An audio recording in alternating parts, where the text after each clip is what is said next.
بسم الله الرحمن الرحیم. ګرانو کتونکو الب خان شیرپو ستاسو په خدمت کې حاضر دی. ګرانو کتونکو الب خان شیرپو ویلفیر فاونډیشن ته د پښتونخوا د لرې برې نه دغه بېوسه بېکسه بېڅوکه خلک راځي او موږ یې تاسو ته وړاندې کوو. تر دې وخته پورې الحمدلله زموږ چې کوم په ریکارډ باندې ویډیوګانې د 13,000 نه زیاتې ویډیوګانې موږ کړي دي. الب خان شیرپو فاونډیشن په زرګو خلک مستفید کړي. کومه زنانه چې زموږ سره په څنګ کې موجوده ده دغه تورسرې جنانه ډېره سخته قصه ده. دا ډېره وړه وه چې خپل پلار په 40,000 روپۍ باندې خرڅه کړه، یو لیوني له یې ورکړله. د نکاح نه مخکې هغه کور ته بوتله. کله چې هغه کور حالات دې ولیده نو دا دغه کور نه روتښتېدله. لار کې چا سره میلو شوله او هغوی کره 3 کاله ژوند تېر کړه. د هغه ځای نه چې کوم دی بیا ډېره وړه وه چې یو ښځه پې واوښتله او هغه ښځې یې رسالپور کې خرڅه کړله. رسالپور کې چې کال نیم تیر شو نو یو بچی تیو شو، ښه کور ته یې راوستل او د کور نه پس چې کم دی نو وی راځه تا یو ځای ته بوځم. خو دې ټیم کې هغې جوړ توړ کو. هلته کې چې کال تیر شو نو کال نه پس چې کم دی بچی وشو او بچی نه هغوی به له بیا پیغورونه ورکړل چې ستا خو نه ورور شته نه د پلار شته هېڅوک دې نشته ستا او موږ نه څوک څه تپوس وکړي. د دې تنګول یې شروع کړل. هغوی بیا پرېښودله. بیا د بل چا سره میلو شولو. هغه ورته وایي چې یار یتیمخانې ته دې بوځم او یتیمخانې نه پس هغه بل چا ته واده کړه. هغه بل ځای کې سودا کړې وي. اوس دا 4-5 کاله شو چې دې خاوند وفات شوي دی. د دې وخت کې 4 بچي دي. د کرۍ په کور کې اوسېږي. ژوند یې ډېر د کړمو سره دی. په بچو یې نخرې سختې تېرېږي.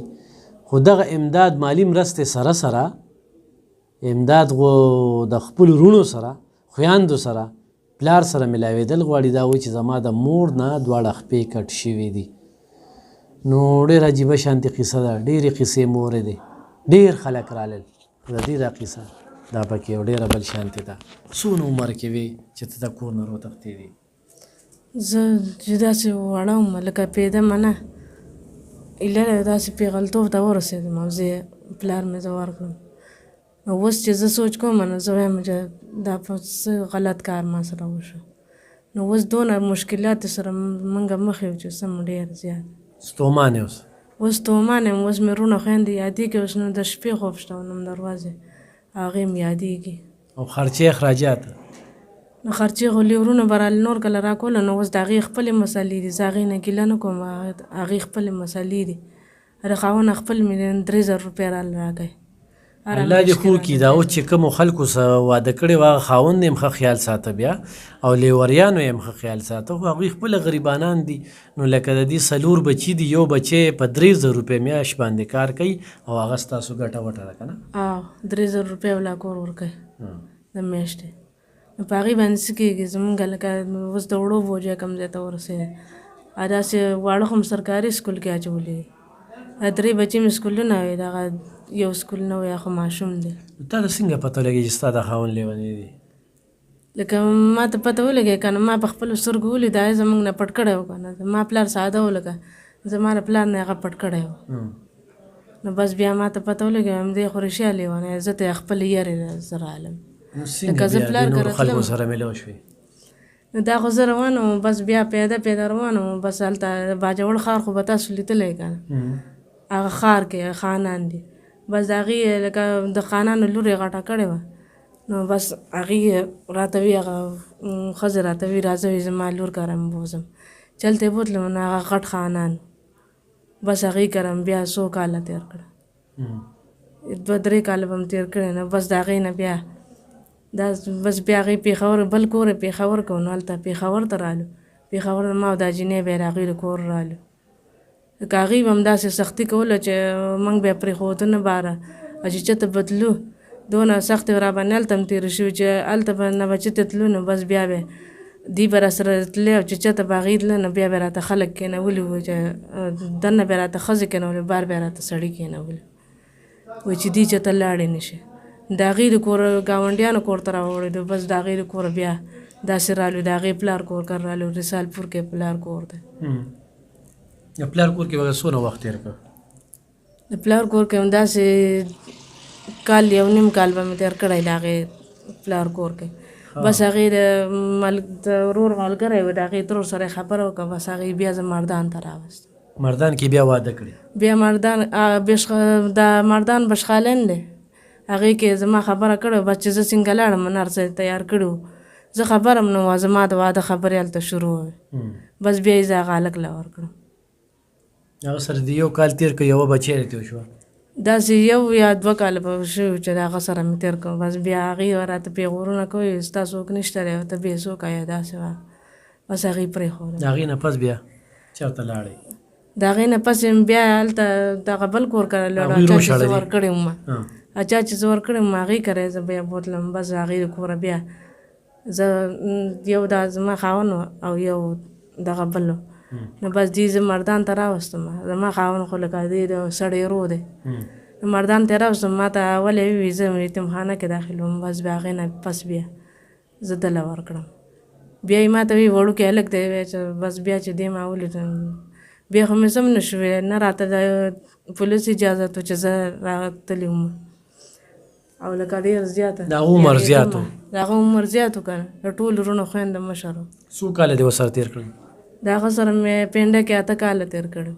ده سره دې 8 کاله تېر کړل 2 کاله دې سره تېر کړل نو 10 کاله شو 3 کاله د هغه خانانو سره تېر کړل نو 14 کاله شو 2 کاله د په نوښار کې نو 15 کاله شو. او چې بیا زه بیا دې کارډ هم جوړ کړم لکه دې زما نکاح ورور و نو بس دې راله کارډ جوړ کړم نو اوس ډېر زیات زما اوس د مشکلاتو سره مخ یم چې بس هغه خرچه خو پرېږده خو خفه یم بس پر وروڼو خویندو پسې خفه یم چې ما ته خپل وروڼو خویندې میلاو شي. او تا لوبې کولې چې ته دغه کور ته دغه کړې نو نکاح شوې وه؟ نه که نه نکاح هم نه وه شوې زمونږ لکه داسې زمونږ دا خلک داسې دي چې اوس چې سړی اوس کراچۍ کې یا پنډۍ کې نو دغه شان واده ولې وکړي نو هغه بیا وروسته لاړ شي دې زمونږ نه پټ کړی و. نو ته کور ته رخصتي ستا شوه رخصتي او نکاح نه ده شوې؟ نکاح هم نه وه شوې که نه نو بس بیا زه داسې زه پلار کره تلم نو بس داسې بس په مخه شوم او پیدا بس په مخه شوم بس ښځه راباندې خدای پېښه کړه ښځې زه هلته خانانو کره بوتلم باجوړ خانان. دا رواج دی چې نکاح بیا چې نکاح کېږي چې سړی راشي بیا نکاح وشي که نه؟ او که نه زمونږ د خلکو د هغې پورې چې هغه میاشت کال هر څومره باري خو ته به دغه سخر کور کې همدغه شان خو تا ته دا پته وه چې زه د پلار خرڅه کړې یم اغوستې ده نو هلته خو هم ټول او که نه داسې خو ټول خلک کوي لکه زمونږ خلک هم داسې کو اوس رواج بدل کړی یم دغه نه شم ویلی. او ته دا وایې چې ما لوبې کولې زه د هغې نه را روانه کړم لکه زه اوس ملګرو سره به مې لوبې کولې که خپل کور کې که داسې ما روجې هم نه وي نیولې او اوس داسې خفه یم چې اوس عقل مې سر له راغی همدا ما سره څه شوي دي. نو هلته کې عقل خو سر له راغی خو هلته کې هغه ځای کې هم د خامارانو نه لکه په لیوني باندې رجون ورغلي و که نه او خرڅه شوي وي خو دویمه دا ده چې ته پلار کره راتلې او لار دره غلطه پلار کره تلم که نه زه پلار کره تلم د هغه ځای نه را تښتېدې؟ د هغه کوره د پلار کره تلم ما وایي چې زه پلار کره لاړ شم زه به مور ته دغه شان ووایم چې زه داسې سړي له ورکړی یم نو بس د هغه ځای نه زما نه لاره خطا شوه بس زه بیا را روانه شوم. ګرانو کتونکو تاسو دغه سټوري واورېدله دا په الفاظو کې بیانول ډېره ګرانه ده چې په دې څه شوي دي د دې نه څونه ډیمانډونه شوي دي دا چې چېرته تلې ده بیا تې خلکو کمې تمې دغه کړي دي خلکو ورسره کم زیاتیات کړي دي نو هغه یو بېله خبره ده یو بېل داستان دی خو په دې باندې دا 15-14 کاله چې کم دی دا دې چې کوم حساب کتاب مونږ ولګو دا پرې ډېر انتخایي سختې تېرې شوي دي او دې کې د رونو د مور پلار ارمان کړی دی چې کاش د هغوی سره میله یم اوس دا یریږي چې ځای ورته معلوم دی خو بیا هم هغوی خبره کوي نو زما دې دفتر ته راتلی شي دا زه راغوښتی شم او دلته کې کینولی شو دا چې کومه ده زمونږ په ذمهوارۍ باندې بوتلی شي دې هغه خپله سزا کومه غلطي چې کړې وه هغه سزا دې ته میلاو شوه په دې ډېرې سختې تېرې شوې دي دې قصه اورېدل چې کومه ده هغه ډېره زیاته ګرانه ده چې خلکو ته نه کم ډیمانډونه کړي دي او خلکو به کم تشدد کړي دي او کم زیاتیات شوي دي نو دې وخت کې د سره د خپلو 4 بچو ډېر سخت ژوند تېروي خو څوک ورسره امداد کوي نو په دې باندې زما نمبر دی ایزي پیسه په هغې رابطه کولی شي. دویمه خبره چې واده نو دا و چې رونو سره نه میلاو شوي تر هغې زه بل دا به د دې 4م واده شي هغه زه نه کوم نو مدد هم ورسره وکړي خو دغه رونه خویندې دا پیژني چونکې سته اوس پیژني دې وخت کې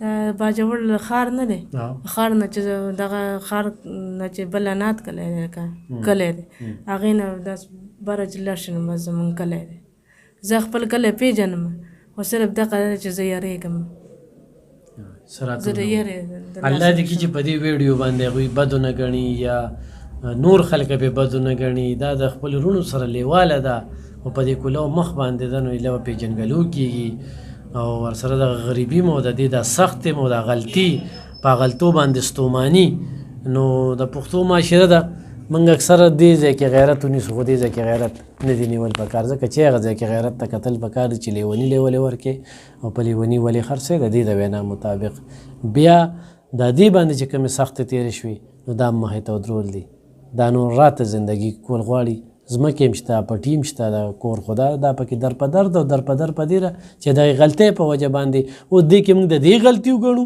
خو د پلار مور غلطي وګڼو ولې چې دې نه خو لار غلطه شوې ده او مور دې په څه کې د خپې نه خلاص خپل پټي او زموږ خپل ځمکې دي زمونږ خپل پټي دي نو بس زمونږ بل چاله په اجاره باندې ځمکه ورکړې زما لکه میرانه ماماګان دي نو هغې ته چا به مې خیم نو بس د هغې کې زما مور پې ورغله زما مور نه خپې او ستا څو وروڼه خویندې دي زما هغه وخت کې 3 خویندې وې موږ لکه 4 خویندې وې خپلې او میرانه هم 3 خویندې هسې ستا اندازه تا ته څه پته لګي چې څو کاله وشو چې ته د کور نه وتې که جدا زما ته پته نه لګي اوس زما نه هیر دی زما دماغ مې کمزور شو اوس دا غمونه مې ډېر ولیدل نو بس په دغه ګرانو کتونکو ضرور ورسره مدد وکړئ دا ویډیو سره شیر کړئ خوشحاله اوسئ آباد اوسئ